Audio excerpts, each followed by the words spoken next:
Meow to y'all, it's the Cutting Corner Podcast, hosted by your resident cowboy Keo, where we talk about video editing tips, tricks, and tactics to stay up to date in the competitive content creation world. Here with me today is 28-year-old Sam Woodhall, hailing from the UK. Sam, it is wonderful to have you. Thank you for having me on. Of course, of course. Goodness, where should we start? I have been familiar with your content for quite a while now, I would say. I think probably since you were made publicly aware within the Alpha Gaming team, I had been familiar with your content and kind of just dove into your channel, of course, to see what valuable things you had to offer, and value I did find. Oh my goodness. Your content has definitely helped me with my own creation of videos and scheduling and even things like writing. And I appreciate that, dude. Thank you. Of course, different aspects of content creation. And I would love to talk to you today about some specifics over the years, the last few years, I should specify, about your content creation and the process, and maybe squeeze some more tips out of you if you don't mind. Sure, I'm down. Yeah, I love talking about this stuff. Awesome. So your channel is fairly unique in the sense that you've managed to make content creation itself its own content. What were some of the main reasons that you decided to revolve your channel around helping others create their own content? That's a good question. I think I've always been... Weirdly enough, I can kind of nail this down to one specific incident, but I've always been really keen on teaching people, on kind of sharing my passion for what I love. Okay. And what I love doing and the things I enjoy making. I think it stems from that, but there was one incident that I remember specifically that kind of, I guess, started the ball rolling.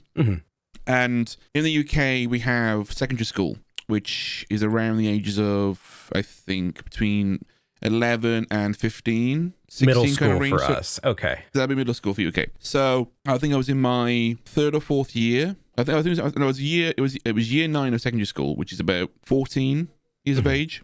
And I just started getting into making videos. YouTube became a real big passion for me. And me and my friends were making stuff. You know, we'd grab the camera and the green screen. We were doing random crap. We weren't really putting any effort into it. Sure. And what happened was I started taking a course on at my school for creative media. Okay. So it included making like filmmaking, websites, logos, graphic design, all that fun stuff.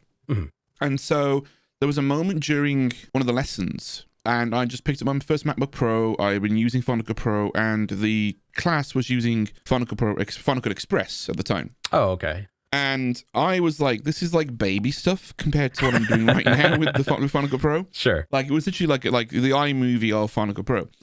And the teacher, bless her heart, she understood kind of the overall premise, but there were some things that she didn't quite educate or explain very well, or there was a lot of people in the class that weren't getting it. And so I had been in the position where I had finished my work early because I flew through it. And so I started going in the class helping kids out with Final Cut Express. And I was like, yeah, do this, and this, and it'll work. And that was kind of recognized by the teacher. And she was like, you know, well done and all that. And that was kind of the birth of that thing, because I really enjoyed working with it. I really enjoyed making stuff in it, and I wanted to share that passion and that enthusiasm with other people. And so it just kind of naturally developed that way. And I guess it stemmed from that, like making videos about making videos and getting better editing, tips and tricks. And I did more of that as I grew up. I used to go to Twitter and help people out with Final Cut Pro questions. I became more like an authority in that realm. And I guess it's just a continuation of that. It's just carried on until I made my YouTube channel about it. That's great. So it actually stemmed from finding joy in helping others do what you were already great at. Yes, pretty much. That's great. That's great. Wow. No, I didn't expect that origin story. That's really interesting. It's quite a nice one. You know, it's quite a unique one in the sense that, like, I'm a nerd and I love teaching people in the sense that, like, you know, I don't think many people have the origin story of, oh, I'm doing a class, I'm going to go now. It's, I'm the one that sticks around to help other teachers. And that happened at university a lot as well. Oh, really? Where I was the guy to go to for editing advice. It happens today. So nothing's really changed. Right. But yeah, when I was at university, I used to get my film or my projects done, and I saw people struggling, and I went, you know, if you did this, and this, you can make that better. And then I went over, show them how to do something, or I'd man the cannon, as they say, and like take over, and I'd do it for them, and I'd show them how to do it in the future. Right. Like I remember replacing a digital clock on a bedside table he was like, it says 3 o'clock. It says 9 a.m., but I wanted to say 3 a.m. So I went into After Effects and I went in with a clone brush tool, went out, masked everything out, and I was like, there you go. And he was like, how did you do that? And I said, well, this is how you do it. So that's kind of been my... It's been something that's been occurring all my life. And you thought, you know what? If I'm good at doing this, I might as well, embrace it, embrace it, and put it on a wider stage, like with YouTube and all that. No, that makes perfect sense to me. No, I'm glad you did. I mean, you helped countless people with their content, so good on you for doing that. That's fascinating. That's really cool. So your content creation journey obviously started way before Alpha Gaming, but I do want to talk about them a little bit before we dive further back. For sure. Seeing as you were with Alpha Gaming, the team, for quite some time, and seemingly dedicated enough to the job that you were willing to move continents, you obviously had a great For a short while, yeah. Yeah. You obviously had a great working relationship with the team. What was it that made you decide against it in the end, like in the short period of time that you were in the States? I've always wanted to kind of chase my own passion, and I'm the kind of guy that doesn't like to sit on one thing for too long, because I don't know, I always find like I always want to try something new. And with Alpha Gaming, we grew to a point where I felt as though that my job there was done. Like, it was growing the channel, making it what it is, and I felt like I wanted to do that with my own channel and chase the same level of success and pump all my effort into making my own videos, growing my own channel, and it just kind of felt at the right time. It just felt like the new studio was done. We just brought in Scott, and he was working there, and I felt like my role and my position as being the editor and then turning into something else kind of felt like, I don't know, for me, felt like it was like a nice point in my timeline to part ways and go, you know what, I'm gonna do my own thing. Thank you for your time. I'm gonna do my own thing now. Right. And that was pretty much it. It was kind of, I wanted to move on and chase my other passions, and when I had Alpha Gaming as my main priority, I couldn't focus on my own channel.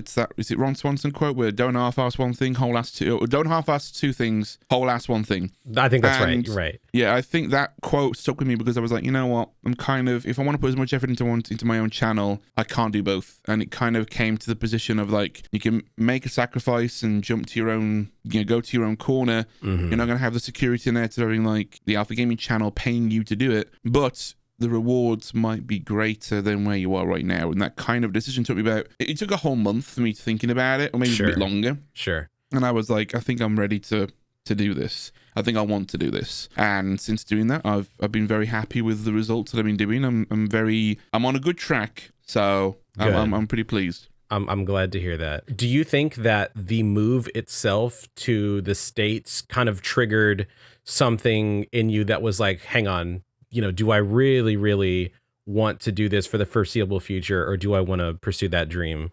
Or do you think it had been like an ongoing thought in your head, but even before the move? I think it was an ongoing thought in my head before the move. I think the move solidified it. It was like that thing where, Christmas comes around too soon. You realize, oh, damn, I've not done any Christmas shopping yet. And you don't realize it's there until the day of. Right. And I was like, crap, okay, am I really, there was so much going on. There was still work going on in the background. So I was still making videos for the Alpha Gaming channel. I was still working on the edits and all that. And then it came around all of a sudden. I was like, oh, crap, it's next week. It's next week. I'm not going to, am I ready for this? And I kept questioning myself. So I think I didn't have time to really sit down and ask myself, I see, was I ready? Right.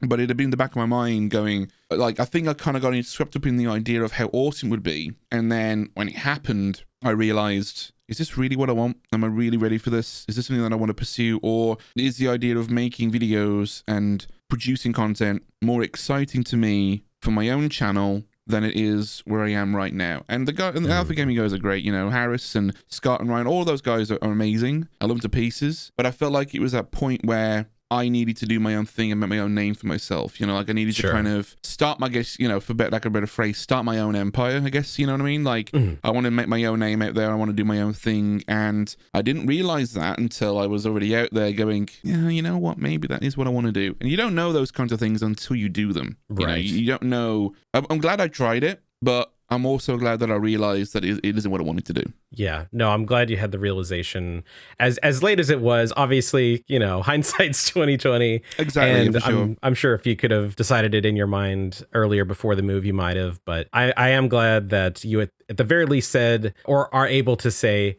that you did try it, you did give it a shot, and you're confident in your decision now. Yeah. So that's awesome. For sure. I'm glad. So yeah, I mean, God, 2021 was like a huge year for you, with you keeping your hands, on both your content and dealing with the transition to and away. Work, yeah. Yeah. What were like some of the major things that like kept your mind straight during like a hectic move and trying to keep your scheduling, your own content a priority? Like, what kept you straight during all that? Video games. Really? Apex. There was when I wasn't done with work, it was just a massive time sink. Destiny, Apex, all those games became my thing, and that I think was the problem. That the working on one channel as big as the Alpha Gaming, and we were doing 2 videos a week. We were trying to improve the quality with every video, and when you were done with that kind of stuff, you just kind of go, you know what, I'm on a game. I don't want to focus on my own channel. I don't want to think about making another video. And the time that I did make another video, it was like weeks before from the last one. I did like spurts of videos. I did 3 videos and I stopped for like a month, and I did another 3 and I stopped for a month, and it just wasn't healthy for my content from the channel that I wanted to build. Right. And during the time that I was just working so hard on the Alpha Gaming channel, for me, kind of keeping my mind straight was like, you know what? A big thing was hoping that the Utah move would give me more time to focus on my own videos. And I found that when I felt that I was there, I was like, you know what? If I'm going to go hard on the Alpha Gaming channel, I'm not going to have time to do my my own videos. Yeah. And like, it just kind of just hit with me. It was like, it hit me hard. And I was like, wow. I don't want to give up my own creative spark, and Harris was very supportive in the sense that, we'll work on your videos as well as ours, but I just knew in my mind or in my heart that I would make videos just to get them out, and they wouldn't be the videos that I wanted to make long term. Right. And I didn't sit right with me in my own kind of, my own heart, my own head. So I was like, you know what? I feel like I want to commit more effort to it. So, but yeah. Yeah, and so what's done is done. Wow. Yeah. Okay, that gives me much more clarity now as to the whole situation, because I remember when it had happened, I had initially thought, I had jumped to the worst. I was a little worried. I was like, oh no, is there bad blood? Like, is everything okay? Oh no, like, no. Yeah, we kind of like we sat down and started thinking about how we can make my own channel work with Alpha Gaming, and it would have worked, but I would have been completely. I would have no energy for anything, and there'd be drops here and there. And when I do a job, I'm very committed to making it my priority. It's my responsibility for the Alpha Gaming channel. I was getting paid for it, my full-time income, and it was my responsibility. Right. But my channel was the thing that I really wanted to put effort into. Yeah, exactly. And Harris was understanding of that. He said, you know what, we'll try and make it work. And in my head, I just felt like my responsibility going the way of what I wanted to do. So I was like, you know what, I'm going to make my channel my responsibility as well. So right. But no bad blood at all. No, that's great. Yeah, and the more I thought about it, the more I was like, no, I can't imagine that would be the case. But no. It was just so sudden from the outside that kind of took everybody off guard that I spoke to that was familiar with your content and Alpha Gaming and all that. It took me off guard as well. How quick it kind of happened, but sure, it's one of those things. No, for sure. Well, I'm glad that it's all worked out in the end, and you're doing well with your own content, and you've got a pace going. That's excellent. I'm glad to hear that. Yeah, I mean, your channel is already currently an amazing resource for people looking to improve their content in like a wide variety of ways. But be it videos or streaming, is there like an aspect of creation that you find yourself knowledgeable in that you haven't shared tips, tricks, or experiences from yet? I've made, oh gosh, that's a really good question. I don't think now. But for me personally, I do a lot of, again, my channel's about design, editing, motion graphics, and making videos. But I have a lot of experience making films, like short films, feature films. I've won awards in different stuff. Like, I don't talk about these kinds of things. I don't feel like it's necessary for me to boast about it. It's not a thing that I'm like, oh yeah, by the way, I've won. Sure. One of the things I've edited is won a best feature film at the London Film Festival, or I've done an RTS award. I'm like, it is what it is. But like, for me, filmmaking and storytelling and kind of making like documentary short films, that kind of stuff is my passion. I love writing scripts, getting into the kind of directing zone and all that. And I just feel like that kind of content for the channel that I'm making, there's some tips that I'm pulling from those bits, but I just don't know if my content fits with that world of documentary or narrative storytelling. It's about making videos and like, I see. So for me as a creator, my passion, that is a big thing of mine is documentary filmmaking. Absolutely love it. I love doing it and I want to do more of it. And I just don't know personally how my channel would deal with having a documentary filmmaking tips and tricks series of videos that taught people how to make an interview or how to ask interviewee questions and things like that. I'm just not sure how those two fit in. But the idea of lighting, and the idea of talking to camera, the idea of making a documentary as well, and the behind the scenes, the production side, the writing. There's overlap, right? There's overlap for it. And so like if I wanted to do a documentary, I can make a video on the behind the scenes of how I lit, how to light it like a YouTube video, how to light the video, how to light the scene. And multiple ways of like the production side of stuff. So there's overlap. I'm just going to be clever in how I present that information. So I think for me and kind of what I do on my channel, I'll come back to the question, is there anything like, is there anything that I've not shared yet? I think it's just the passion for filmmaking. It's that going out, making a film and producing that. And so maybe in time, I'll slowly work up to that. But right now, I'm very happy with what I'm doing. Yeah, I think a large majority of your audience is as well. I was mostly curious because I know your wide variety of talents that you had, and I figured there were plenty of nuggets left for you to give us down the content pipeline. But I was unaware if there was any medium, and as you said, cinema being the medium, that you hadn't quite shared tips or experiences from, because it didn't quite fit the content that you're currently making now. Yeah, but that makes sense. I can't make a video on how to do DIT work on a film set for my channel. Right. You know what I mean? Like I'm excited about it and something I really enjoy and I've got skills and tips from, but like it's not something that I can share for my channel. That would make sense, right? Yeah, things I could potentially do. My work in the industry as an editor, potentially finding work as an editor could be a video that I do. And that still is an overlap because I know a lot of people that have commented on my videos. How do you find work as an editor for YouTubers? Which is a big question I get all the time. Like, how did you find work for Harris? How did you find work for this, and this? So that is probably some series of videos that I could do more on. But like, I think I do put a lot of myself on my channel already, which is, I think either probably a good thing or a bad thing. But I don't think I really have anything else left in my repertoire of things that I do that I always share all the time, No, of course. And I think it's for the better as far as like, putting yourself on the channel a lot, making yourself the branding and all that. But I do think that there is an opportunity there to maybe gather other experiences from other editors. Absolutely. Yeah. Because there's a bit of almost confirmation bias when, you tell someone like, oh, well, all you have to do is XYZ, right? That method might not work for everybody, but asking a wider pool of editors as to their methods on how they did things and giving the person who asked a wider pool of options to pick from, so to speak, might be a bit better. It might be a better video overall just because it's not such a straightforward one answer, two answer thing. You know what I mean? Absolutely. Yeah, you get variety in the responses. You get like a one worded or a kind of one direct answer to like a multiple choice. Like, well, I did it this way. Well, you can also do it like this, or you can do it like this. I mean, I did the same thing for I did the same thing for a video with you recently. With Ewan Davis in that editing video that I'm yet to release as a recording of this. But I'll put it in the description if it's out. Yeah, for sure. But it's an amazing little thing just to kind of speak to the people. And it's very weird seeing overlap and crossover. Because imagine, the craft of editing, once you know how to edit, and once you kind of have an understanding of when to cut, how to cut, what kind of techniques to use, a lot of the editors, you'll find a lot of the videos are done pretty much the same way. Like, it's nothing special about the techniques. It's more so how you communicate those techniques to viewers, like when to punch in, the timing, the comedic, when to cut and all that.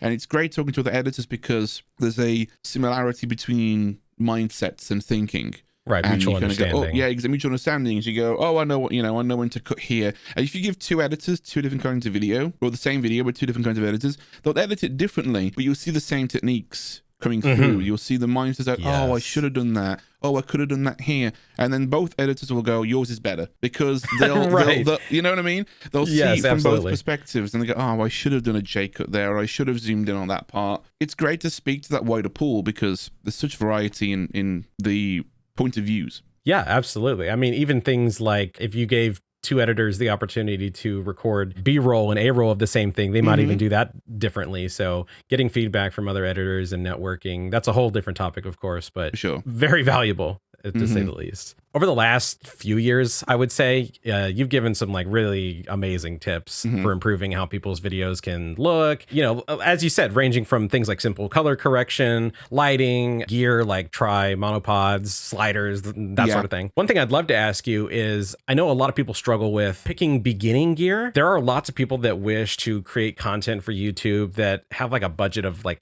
easily less than $1,000, right? Yes. But they want a decent enough camera, something future proof that they can rely on and give them decent footage in 2022. You know what I mean? Actually, yeah, for sure. If you had to give one strong, budget friendly, well rounded recommendation and one end all be all, you know, no budget recommendation, outside of lenses, of course, what would those two cameras be at this moment, 2022? So just the cameras? One.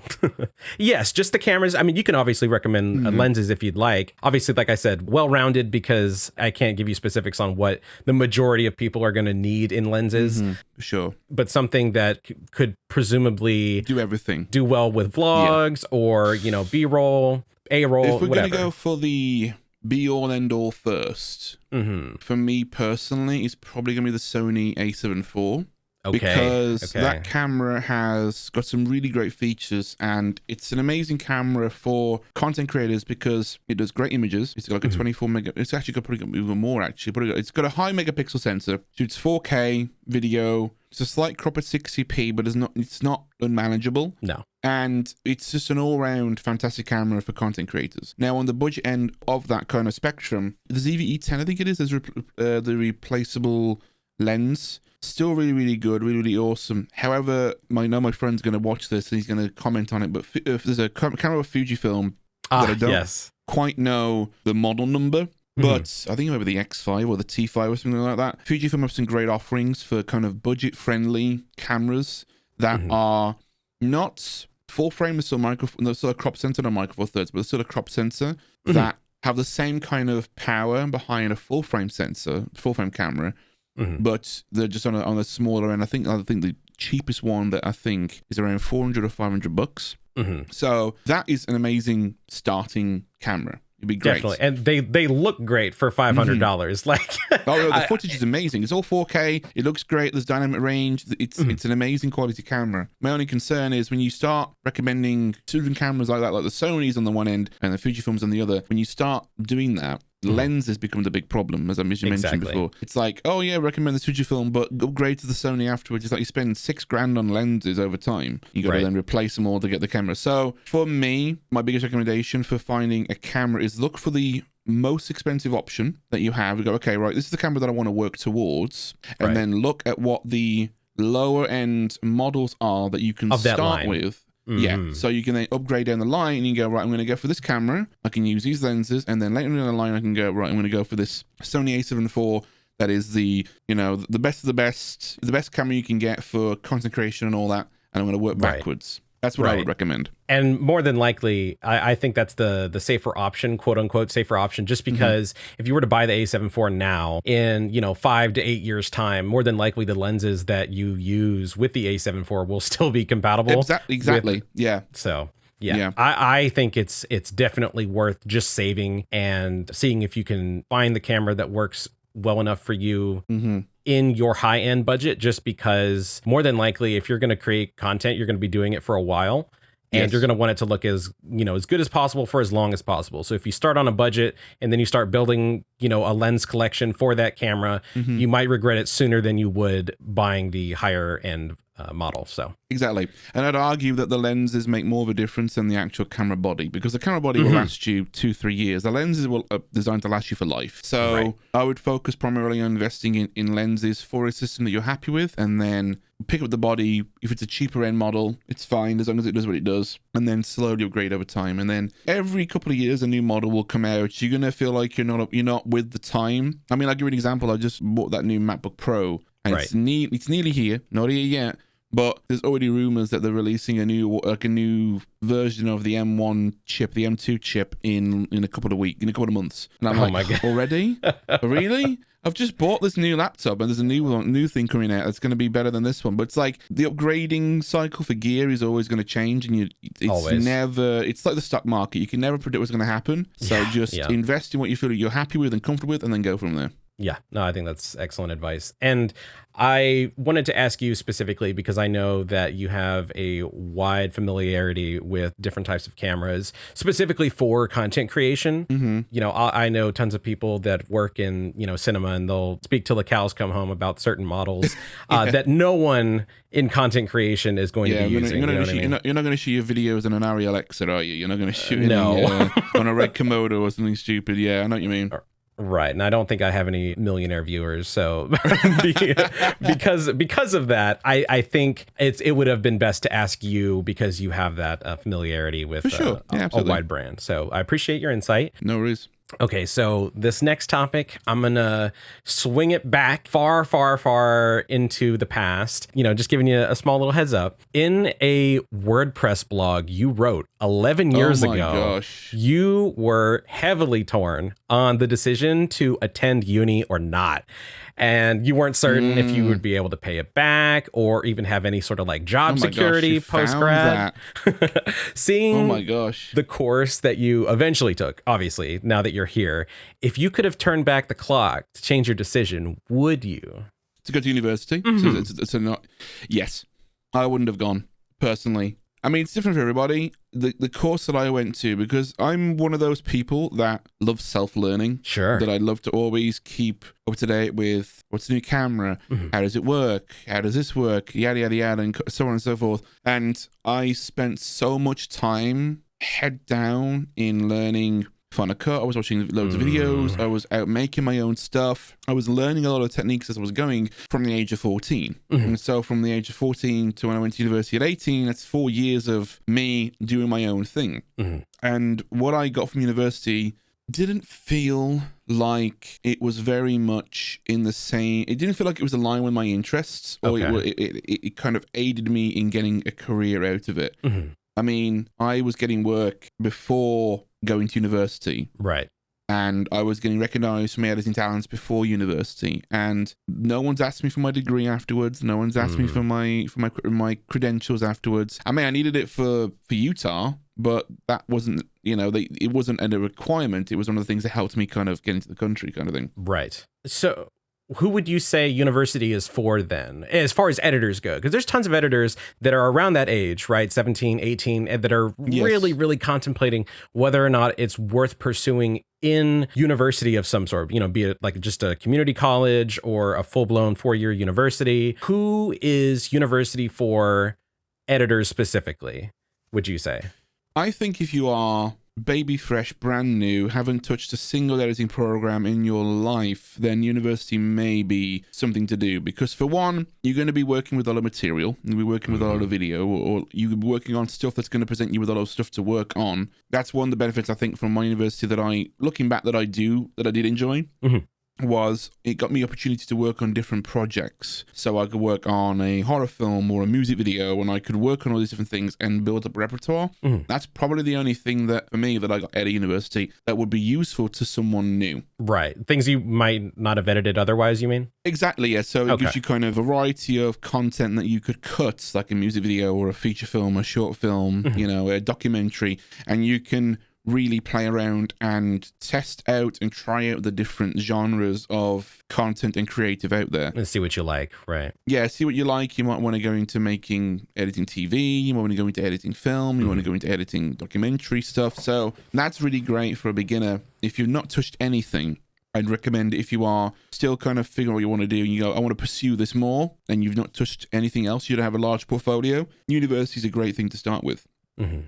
However, if you have been kind of dabbling in it for a while, you're doing your own stuff on YouTube, and you know what kind of thing you want to get into, I think the biggest recommendation that I can give to you is just expand your portfolio as much as you can. Mm-hmm. Like, focus on editing. Doing your own stuff is probably the easiest, cheapest, and quickest way that you can make content and get content to edit. So Right. whether it's filming your own short film, getting your friends and filming your own YouTube videos, editing those together, watching YouTube videos on how to do better editing, things like that are a great way to do it. And your portfolio, for me, your experience speaks more, and I've had employers say this exact same thing in the industry. Your portfolio speaks way more than your credentials on a piece of paper, than what you've kind of got. Oh, yeah, you're doing a course of this. You know, they might know how to do it, but they may not have an understanding of how to actually tell a good story. Mm-hmm. If you can tell a good story, you know, universities doesn't tell you that all that much. They give you the Right. tools to make your own, but it's not so much a thing that's explained specifically. I know it was explained to me personally. I didn't get a lesson on storytelling at university. Like, the Act 1, Act 2, Act 3 is great, but there was no lesson or course or lecture that dove in specifically on here's how you open a film. We watched films and kind of it was our own thing to look at and kind of work on, but we didn't really get that attention to detail. Okay. So, yeah. It really is. So from what I'm gathering, university is more about covering a wide variety of basics that you would encounter within editing. Yeah, for sure. And you would benefit from it if you're brand new, fresh to editing, and you have a large interest in it, but you're not sure if, you know, if you would be able to pursue it solo. But if you have already been pursuing it solo and you're finding success, maybe it's worth reconsidering attending. Absolutely. That's my own personal thought. But like with most editing stuff, you are going to be attending a filmmaking. There's editing courses out there, but for the most part, they'll teach you the basics of filmmaking as well. And how to direct, how to write, how to make a short film. Editors, I know, might not find that useful, but believe me, that knowledge on both sides of that screen, from the writing to the directing to the filming, the shots you're going to be getting, everything all matters. Absolutely. Because you knowing how to write a good story helps you edit a better story. You knowing how to direct actors get you the performance you want to make your edit work. Knowing how to get the shots you want to make sure that you only shoot what you need for the edit. So there's so many parts that lead towards editing that learning the whole process from idea to finished product is essential, in my opinion. If you're going to university just for editing, it's a bit of a touchy thing. It's a bit of a, it's a bit of a dodgy one. Right. But if you're learning the whole process, I'd recommend yes. If you're brand new, yes, do it. Again, if you make your own stuff for a while and you know a process and you just want fine tuning, and if you don't feel confident, like, oh, am I going to get a job in this? Am I going to do this? You know, but you have the portfolio behind you, I'd say it's a lot less of a requirement to go to university. Right. And I feel like it's almost ironic because the people that are most interested in attending university for editing are likely already doing it. Yes. Because they think they'll expand their knowledge even further than where they are now. Whereas when you actually attend and you go, it's not that. It's everything you've already taught yourself in the last 4 years. Yes. And, it's just getting a piece of paper, at the end of your course. So yeah, and getting massively into debt, as well. That as well. Yeah, of course, owing $20,000 to $40,000. It's not great. But no. I'm glad to get your insight because you did go. And yes, I did. And for me personally, again, I would change. But going back to what you just said real quickly, actually, about kind of going to learn something that you already know. Let me give you a bit of an insight here about my thought process. I've actually looked, even at this point in my life, in my kind of career, you might not think this, but I've looked at several YouTube courses to take to see if I'm doing things right. And like on YouTube, I'm thinking about taking, there's a channel called Channel Makers. I was thinking of taking their Project 24 thing. I was looking at a couple the other day as well. And I'm like, why am I going to spend money on potentially learning something that I already know, that you already know the knowledge? It's just your execution of the knowledge that might not be up to scratch. And you only get the execution right if you have experience and you do more of it. So correct. That's something that even I struggle with. even to this day. Is like, do I need a course for this? Do I need to spend money and do the XYZ and learn from somebody who's had, you know, 1 million subscribers or, you know, 10,000, you know, 100,000 subscribers or whatever. And I'm like, I don't think I do, because I feel like I'm doing everything right. And sometimes you need to look back on what you've done and where you are in the journey and kind of the process. Like, these kids are 16, 17, 18 years of age. And they got another 20 years yet to worry about. Like, it's not, you haven't got to worry about all this so soon. And I think getting as much as you can under your belt, and maybe even if you want to try university, go for it. But like, it's not, I don't think, for me, it wasn't the right choice for me. Right. No, yeah. I think that makes perfect sense. I think a lot of the worry in the younger, I'll call them kids, because I still think of them as kids. I know, it's weird, isn't it? Yeah. Yeah, now that we're as old as we are. But yeah, I think a lot of the worry from the kids mostly stems down to like seeing a lot of those 17, 18-year-old editors that, you know, they blow me away in like After Effects. They know Blender. Yeah. Shout out Zaid, who I just had on the podcast not that long ago. And he's going to go far. I know it. He's super, super talented. I don't think he's attending uni or for film. I don't believe. I could be wrong, or I might be misremembering, but he's, you know, well talented enough to completely bypass education for editing. Yeah. You know, should he feel that way. But because so many people aren't up to that quote unquote par at that age, they feel the need that they need to seek professional education to get that knowledge and play catch up. But where do you think he got that knowledge from? You know what I mean? No, exactly. Yeah, he did it by learning and trying new things and kind of researching himself. There's kids out there that do stuff that even I can't do. And I'm like, geez. And you look to me for advice? Come on. like it's like, I'm just like, I'm an old man at this point, and I go, wow, that looks really good. How did you? But there's awesome things that I watch on YouTube or watch editors do, and I can see exactly how it's made. I don't know if you're of the same kind of thing. Oh, definitely, I can break down the After Effects project or the edit in my head. Just visually digest it in your head. I know how they made that effect. Yeah, I know how they did that. Like, I've done it before. There was somebody on my stream that was asking, how did they make this kind of topical graph kind of style animation for their video? It was like kind of all swirly line kind of effects. And I took one look at it and I went, it looks like it was done with the fractal noise effects instead of After Effects. So I loaded it up in After Effects and I literally remade what he did in about 30 seconds. And I was just like, yep, that's how it was done, kids. Oh, there you go. So it was great. That was a good moment that and everyone in chat was going, geez, you just remade that in like a couple of minutes. And I'm like, yep, I'm that good. And then there's a bit of an ego boost for me, but it was a lot of fun doing that. No, yeah. I think being able to just visually identify, you know, how something is done or made, or even techniques for that matter, not even in just regular YouTube videos, but even in things like movies, you know, noticing how certain things are done. I remember the first time, this is in high school, of course, still, but I remember the first time that I visually and audibly identified L and J cuts in films and being like, you know, understanding the purpose of them and stuff like that.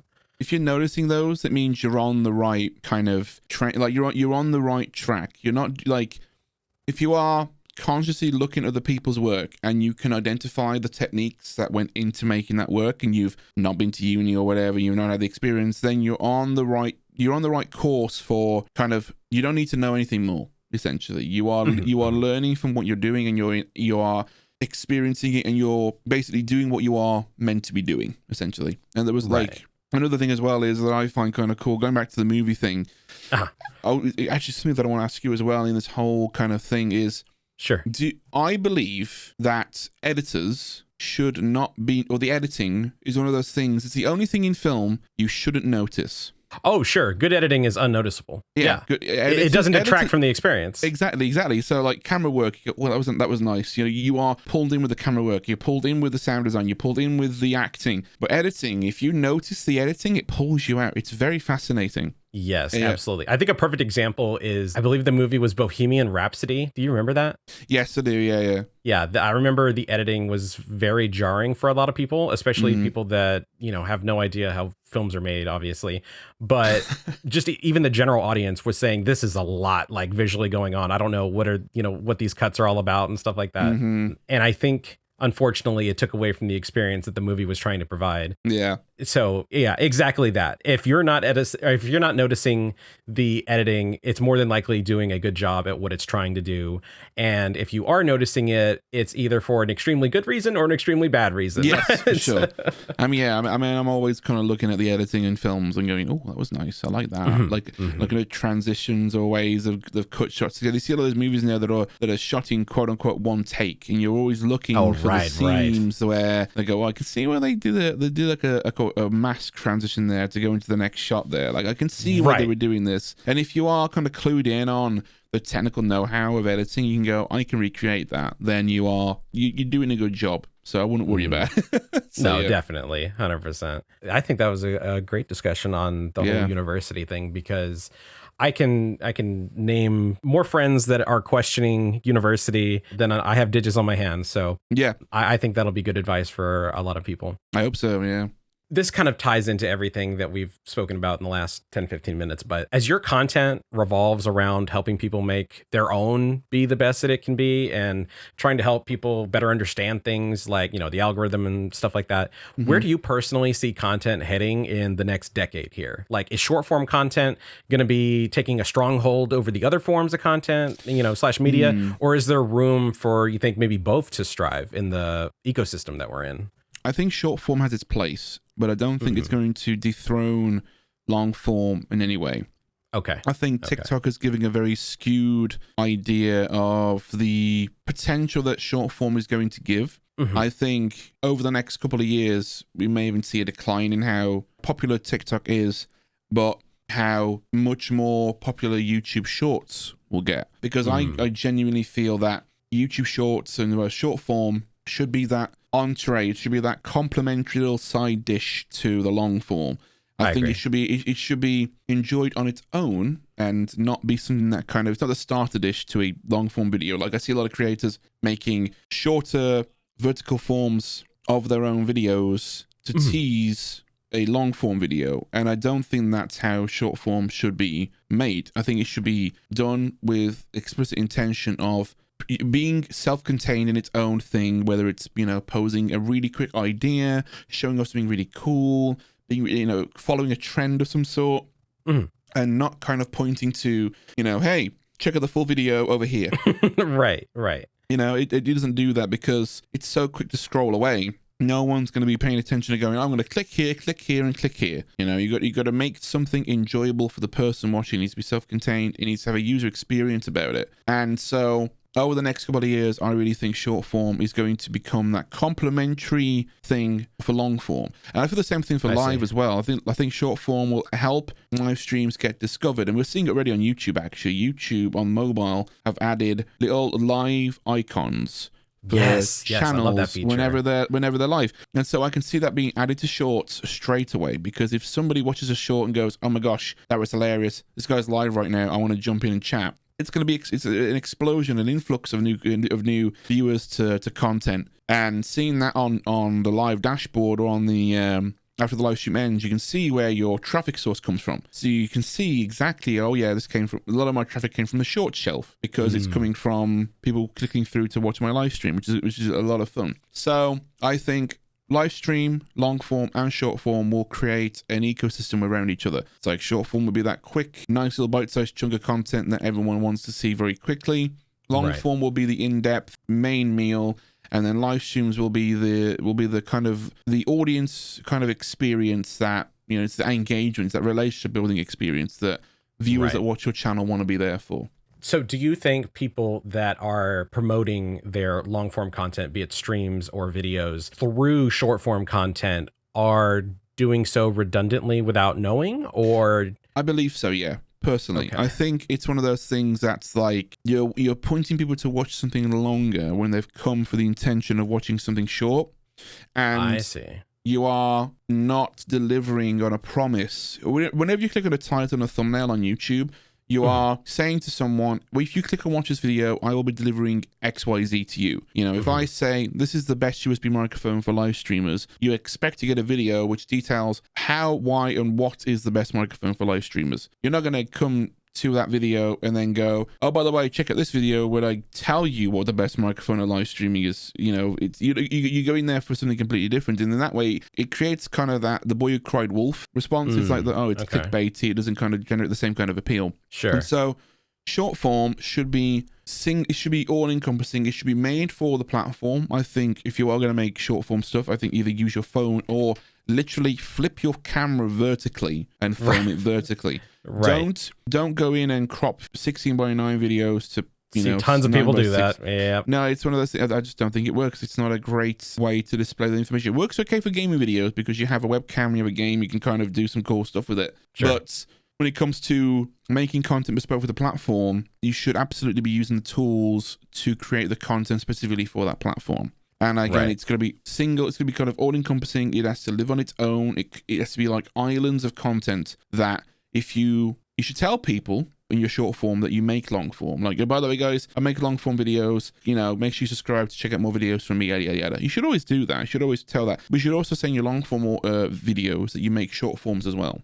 I see. Okay. You should create what's called a hybrid channel and it should also be content. Short form and long form should both live in the same buckets. You can't do gaming videos and then make cooking shorts or TikToks. It's not going to work out. So make content they have the same buckets, they live in the same kind of sphere, but they can live on each other's kind of own legs, but they point to one another. So you make a short on a brand new microphone and you make a full review on that microphone. That's the same bucket, but it's different things, like your 60-second overview of the microphone, and then you have a full in-depth review. It's similar content that if anyone watches that short goes, I really like this, they like it, and subscribe to the channel, and then on their feed rather, they will see that full review recommended to them because they liked your channel or they liked that video. So they should work together. They should work together and not kind of oppose one another, So yeah, working symbiotically within the same exactly. ecosystem. Yeah. Okay.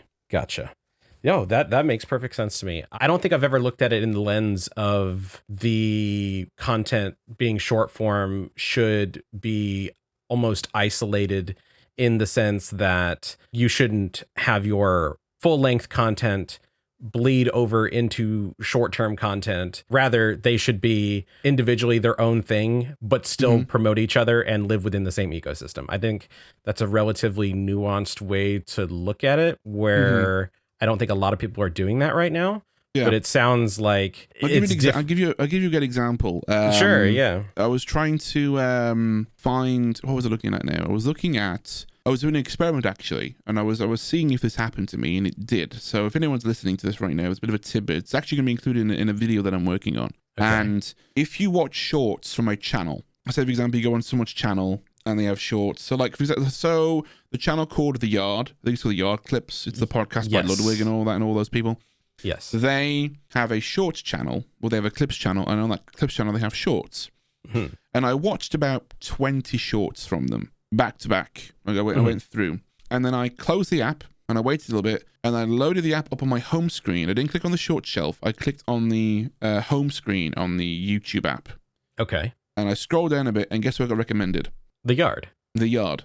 Content from not the Yard Clips channel. Right, the Yard channel, the Yard channel. And I also got from as well the Yard Clips. And I went on my desktop and I looked and I saw the Yard podcast. I see. What short form should do is it should give your audience, or a audience you want to capture, it should be that hook that you give them. It's that little hook, like, here you go, here's something that I've done, here's something that I made that I think you're going to like. And you reel them in with that, make them subscribe from that, tell them to subscribe as well. And then the more content they consume from shorts, it will also recommend long form, depending on what platform they're on. If they're on their phone, it'll recommend them on the homepage, the longer clips, or it'll recommend shorts to them as well. Or on desktop, it'll recommend, whatever it needs to recommend it to them. Because they're enjoying the content, YouTube goes, oh, they've watched 6 shorts back to back, they must enjoy the videos. So let's recommend them these kinds of clips as well. Were you even liking the videos, or was it simply just following through with watching? I was watching, yeah. I think I liked one or two.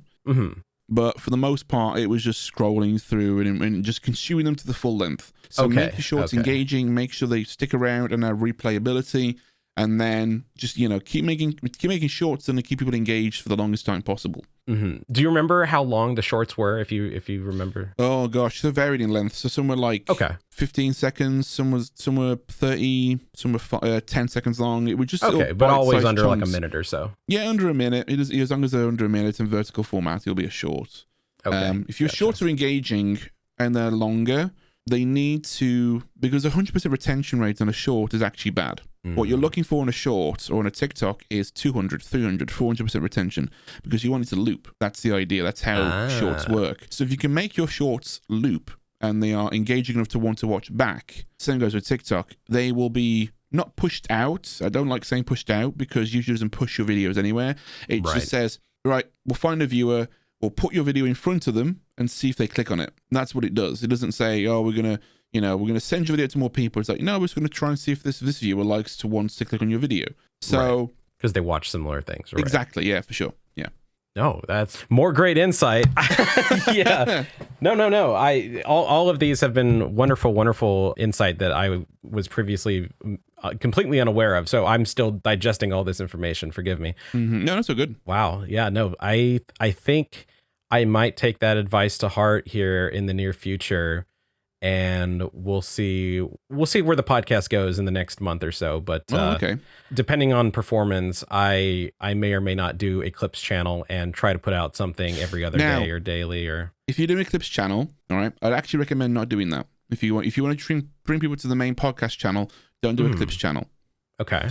Do your full length podcast, but do your clips of the podcast and put them on the same channel. Because to me, it doesn't make sense. Oh, okay. Oh, right. You're right. It doesn't make sense if you want to grow the podcast. You have two channels to maintain then. Right.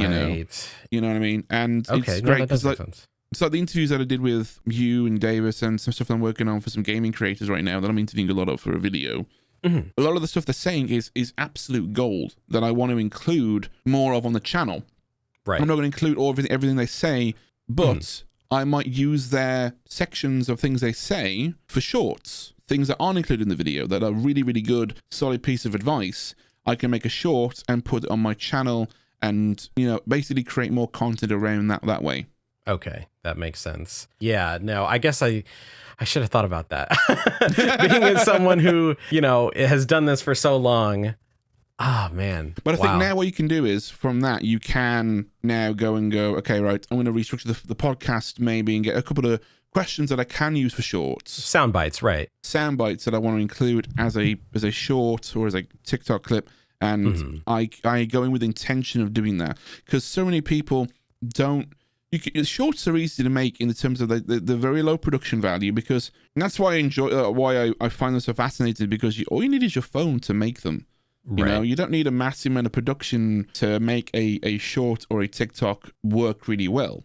I'd argue that shorts have a better foundation than TikTok does, because I know a lot of TikTok creators that are trying to get out of TikTok right now because the foundation isn't there for money, for brands, for sponsorships and things like that, because it's short form. They're not going to pay a lot of money, whereas they can make a full-length YouTube video out of it and get more money out of it, and they can still use the shorts they make on that channel. So the foundation for YouTube and what they're building makes sense in a longer term plan. Sure. And I see so many people wanting to split shorts and videos up on the videos page, and I'm like, that doesn't make sense to me personally. Why you divide that content up? Because I mean, there's two sides to the argument. Most of the time, you are consuming those shorts through the short shelf, and people aren't really going to see them on the videos page. So we'll see what YouTube does with that. But if you are going to do any short form stuff, I recommend just keeping it on one channel. Okay, definitely. Yeah, I'll give it a shot. I don't see why not as far as throwing my hat in, but I definitely, if you hadn't told me to keep it on the main podcast channel, I might have actually gone and made a Clips channel. So I'm glad you said something. Yeah, for example, like bite-sized stuff that this is a really good part of the podcast that I want to make into a short. You just put that on the main channel. It doesn't matter if it's in the podcast as well. It's just that's your there's a channel on TikTok that does that. They pull stuff from the podcast. There was a gold moment. It's just make it into a short, put it up, done. Okay. And they stay within their own tab whenever you go to that channel, or will they show up with the rest of the videos? On the channel page, it'll show up with the rest of the videos. But what YouTube is doing now, if you search for hashtag shorts, They put a little badge next to what the short is. Right. And I'm hoping that extends out to the channel page as well. And I'm hoping that YouTube not necessarily adds an extra tab, like an extra, you have home videos, community, playlists, and all that across the top. Right. I don't think that needs to be there. Okay. I think just a simple filter for shorts would be nice. But on the main page, you can have your main videos and you have like a short shelf that has everything on there. Okay. And that's how you'd lay it out in the main channel page. Okay. Sorry, I'm just visualizing all this in my head. I'm like, okay, well, what if I did this, and that? Okay, well, no, awesome. So just to slowly start to wrap things up here, I want to ask you just a couple more things. Do you ever miss creating original content outside of the genre that you operate in here traditionally? As in, like, do you ever find yourself wanting to create another piece of content that has nothing to do with editing, video creation, streaming, all that? And if you do, would you ever want to pursue that down the line instead of doing what you do now? I have in the past wanted to make more gaming centered stuff. But then I always kind of ask myself the question, is that something that I want to pursue down the line? And I find that gaming has become a thing that I enjoy to have as my own personal time. That if I turn that into making content, then I'll never have anything to kind of be for yourself. Like I mentioned in a video a while ago that like I don't think every like variety channels to me on gaming really don't for me seem healthy. From the perspective of that, if you're playing every game, or you're playing, say, 6 games that you enjoy making 6 games on, you enjoy making content on 6 games, then you've got nothing that you really can play when you're done. In your downtime, right? Exactly. Like you're always thinking about making content for the game. It's like I'll give you an example. It's like if I was a chef in a kitchen and I'm cooking all the time. When I went back home, I'm like, I don't even want to see the grill. I don't want to see the oven. I'm done for the day. I'm just going to order takeout and then I'm done. Like, that's kind of my analogy with video games and making content on. Like, stick to 1 or 2 games, but have one that you play off to the side as that you're kind of, this is my game to enjoy by myself. So like maybe Destiny is that game for me, or Apex is that game for me. But like, in terms of making content around it, I have got a second channel that I do post like shorts. I have moments I have from Twitch. I have a second channel that I just post them up on there, but it isn't a channel that I do anything with. It's like, okay, uploaded. I checked it out. It's from all my shorts are up there, more or less. Okay. I checked it out the other day, or a few days ago. One of my shorts has got 1,000 views, and I didn't know. I'm like, what the hell happened here? And I looked at it, and it was one of the videos where I think I did something in Halo or something. I think I got like a multi-kill in Halo. I was like, oh my gosh, okay. Like 900, like 1,000 views. I'm like, okay, that's weird. And I hardly touch it. And so for me, if I were to spend more time, potentially I could grow that channel. But the interest for me there is not there. If I were to do other kind of content, I don't know, like, I guess I like to have that divisive line that this is the stuff that is work and this is the stuff that I enjoy doing outside of work. Right. No, that makes sense. So you would rather just stick to doing what you're doing now, even down the line, and let your other things that you enjoy just be that, not something you would pursue for content. Yeah, for sure. I mean, like I do plan on making a short film personally. Like I do plan on making a short film, and I do plan on doing some kind of documentary work, and I'm going to upload that to YouTube, but I'm not doing that for me to get view. Like I'm not doing that for anyone else but me. And that's using my craft to make something that I really want to make. Right, that you're passionate about. Yeah, I'm passionate about. So it kind of falls into a bit of a mix of both. There's a bit of a mixed bag there. It's like, it's the same kind of stuff, but you're using it to do another passion. So I potentially would, use, what I'm doing now to fuel other things, but I wouldn't go out and kind of like change content types, or work on say gaming videos, or work on like I'm a big fan of stationery and notebooks, but I don't think I'd make a video on start a new channel for notebooks and stationery and things like that. Sure. For me, that's not it's my own little personal thing that I enjoy. That I'm not going to make videos on. So yeah. Top 5 best moleskin journals. Yeah. Yeah, for sure. I'm a field notes guy, so I'm a heck yeah, pocket notebook guy. Yeah. No, that's awesome. Okay, one final question for you. A bit of a throwback, just a little bit. Will we ever get more Doctor Who toy reviews? Toy reviews? I didn't do toy reviews. I'm pretty confident you did. You did something with Doctor Who toys that are long gone from the internet, but... My friend does. My friend Matt does, but I don't. I specifically remember watching a YouTube video from a kid named Sam Woodhall that... What? Yes, I don't remember this. That had videos on YouTube where you are very definitively telling what like a toy does, like how it actuates and stuff like that. It did. Well, I need to see this video. I will try to find it for you because I tried looking for it like 10 minutes before the podcast started, and I was like, shit, I can't find it. But yeah, I swear this exists. I swear it exists. I remember a single thing to do with this. I don't know where you found it. I don't even know. But so when I was kind of doing loads of Doctor Who stuff, I was mostly focused on the visual effects side. Right. This is before that. This is like even before that. But I didn't start making videos until then. Then there's another Sam Woodhall that sounds and looks like you. Okay, that's a mystery that I have to solve. There's a clone. Thing is, so my friend Matt used to do that back in the day, so maybe it was something to do with his channel. Maybe I was on his channel at some point, but I don't think so. I can't remember now. I have to have a look at this video. Now I have to solve this mystery. Okay, well, Nick's the last question, I suppose. If you send it to me, maybe I'll go, oh gosh, that is me. But unlock a core memory. A core memory. Oh my gosh, I can't remember that. Maybe it's a parallel version of me that's like made perhaps videos. So. We're talking about Doctor Who stuff. Maybe it's a different universe me that's been making videos. I don't know. I could have sworn. I remember sharing the video with a mutual friend of ours, and now I can't remember who I shared it with. Damn. Is it on YouTube? Yeah, it's on YouTube. It wasn't under your old username, which was SW Doctor, I believe. That was your old username. No, so I've always had Sam Woodhall as my username on YouTube. I'm pretty sure it was SW Doctor. Am I crazy? Hold on. I'm gonna pull it up right now. Hang on. See, I have another YouTube channel called SW Doctor, but there's no videos on that channel. Right, not anymore. The ones that I found during my little Nardwar style investigative journaling are from that channel, but they're either private, deleted, or unlisted. How did you find the videos then if they're all...